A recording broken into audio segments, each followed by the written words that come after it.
புதுச்சேரி ரெட்டியார்பாளையம் பகுதியில் விஷவாயு தாக்கி 3 பேர் உயிரிழந்த நிலையில் இன்று பெண் ஒருவர் மயக்கமடைந்து மருத்துவமனையில் அனுமதிக்கப்பட்டுள்ளார். இது தொடர்பான கூடுதல் தகவல்களை தர காத்திருக்கிறார் எமது செய்தியாளர் சண்முக சுந்தரம். அவரிடம் பேசலாம். வணக்கம் சண்முகம், விவரங்கள் நீங்க பதிவு செய்யலாம். வணக்கம். புதுச்சேரி ரெட்டியார்பாளையம் புதுநகர் பகுதியில் கழிவுநீர் மூலம் விஷவாயு தாக்கி 3 பேர் உயிரிழந்த நிலையில் அப்பகுதியில் பதற்றம் நிலவி வந்தது. மேலும் கழிவுநீர் மூலமாக விஷவாயு தாக்கியதாக கூறி அப்பகுதி முழுவதும் சோதனை மேற்கொள்ளப்படும் என அறிவிக்கப்பட்ட நிலையில் நேற்று இரவும் புஷ்பராணி, அதாவது புதுநகர் 3வது குறுக்கு சேர்ந்திருந்த புஷ்பராணி என்பவர் 38 வயதானவர்.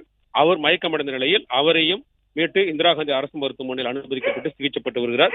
இதனால் அப்பகுதி முழுவதும் பதற்றம் ஏற்பட்டது. உடனடியாக அதிகாரிகள் மற்றும் பொதுப்பணித்துறை அதிகாரிகளுக்கு தகவல் அளிக்கப்பட்டது. இந்நிலை இன்று காலை பொதுப்பணித்துறை, நகராட்சித்துறை மற்றும் காவலர் மற்றும் மருத்துவ குழு ஆகியோர் இப்பகுதியில் பணிகளை மேற்கொண்டு வருகின்றனர். இந்த பணிகள் ஏன் காலதாமதமாக துவங்கினர் என பொதுமக்கள் அதிகாரிகள் சூழ்ந்து கொண்டு கேள்வி எழுப்பதால் சிறிது நேரம் பரபரப்பு ஏற்பட்டது. உடனடியாக அப்பகுதியில் உள்ள கழிவுநீர் குழாய்கள் அனைத்தும் அடைக்கப்பட்டு அந்த பணிகள் துவக்கப்பட்டுள்ளது. மேலும் இப்பகுதியில் இந்த விஷவாயு தாக்கி உயிரிழந்த சம்பவம் குறித்தான பதட்டம் நிலவிய நிலையில் பள்ளிகளுக்கு 17ஆம் தேதி வரை அந்த பகுதியில் செயல்பட்டு வரும் பள்ளிகளுக்கு மட்டும் விடுமுறை அளிக்கப்பட்டது குறிப்பிடத்தக்கது.